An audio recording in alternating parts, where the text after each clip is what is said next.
You were planning a natural birth, but now it looks like you might have to induce or have a C-section.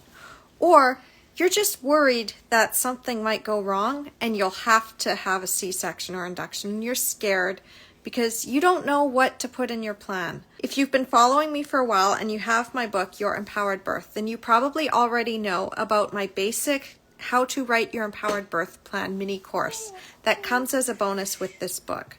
If you don't know what I'm talking about, you can get a sample chapter of my book at empoweringmomsbirth.com/chapter.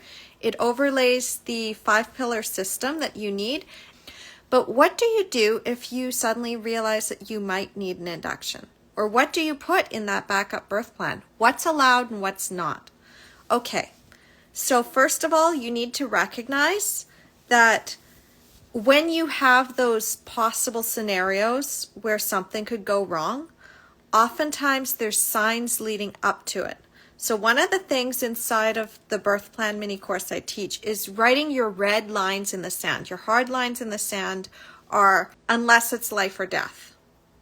And then you recognize that because you have that hard line in the sand of when you would actually allow an intervention to come in, that then gives you a little bit of the map for where in that plan you might need to change things. So if you're saying, I'm not having a C-section unless they knock me out, then obviously you're not going to be able to do breastfeeding and skin-to-skin in the OR with you awake.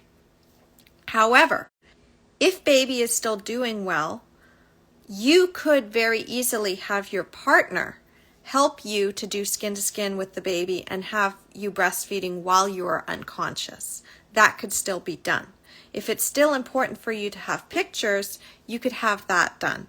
If it's important for you, it's like if I'm not doing well and my milk's not coming in, I want my partner to go with the baby and do skin to skin. If you have an idea that maybe your baby doesn't have, like they're needing to be in the NICU, then you can also have contingency plans in place. So your backup plan is actually more carefully thought out than your overall ideal birth plan. And in order to do that, you need to be able to get past your fear, recognize what's important to you, and then ultimately do some research around those things that are important to you to see what is possible and what other people have done. If you go into the mom groups, however, and you just ask what's allowed, what's not allowed, and you wait until the end of your pregnancy to create your birth plan, then you're going by other people's menu options. You end up compromising on things that you didn't actually want to compromise on, but thought that you had to. And then later you have that regret. You're like, if I had known I could have done this, I would have done this. If I'd known this was allowed, I would have done this. I would have advocated for myself stronger, but I didn't think that I could. And that's why I ended up getting the kind of birth experience that I got. And I'm not okay with it.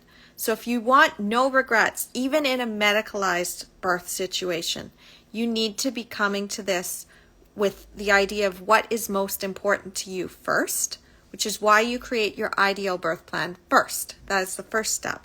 Second step is getting past your fears and recognizing what those things are that are important to you, what things might have to change, getting that research, the right education in, and then ultimately you create your backup plans from that.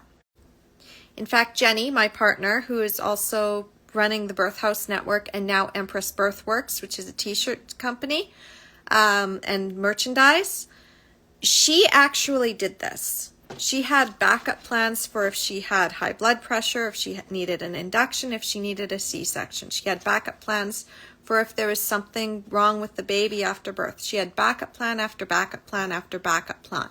But the thing is, you don't give your backup plan to your care provider.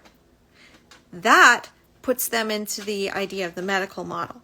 You give your care provider your ideal birth plan. Then you organize the backup plan in different ways so that your partner actually holds on to those backup plans. And then when they are aware of the pink flags that are coming up, where those hard lines in the sand are on your interventions, then they hand that and advocate for you that way. Because it's like, okay, this scenario is coming up now. We've got this plan in place for that. But you don't start with your backup plans. This is why I say one of the biggest mistakes moms make is putting everything, all the contingencies in their plan. If you do want to know more about how to do this, as I said, you can go and check out the chapter of my book, Your Empowered Birth. It's available on my website, empoweringmomsbirth.com/chapter. You put your name and email in. This will get you the link to get the chapter. You'll be able to download it. It's a PDF. And you're also going to be able to, as you read the chapter, find the URL for all those book bonuses I mentioned, including the birth plan mini course. Why am I giving this out? Because I'm really tired of this happening over and over again. You deserve to have the help that you need. And you know I don't work with everyone.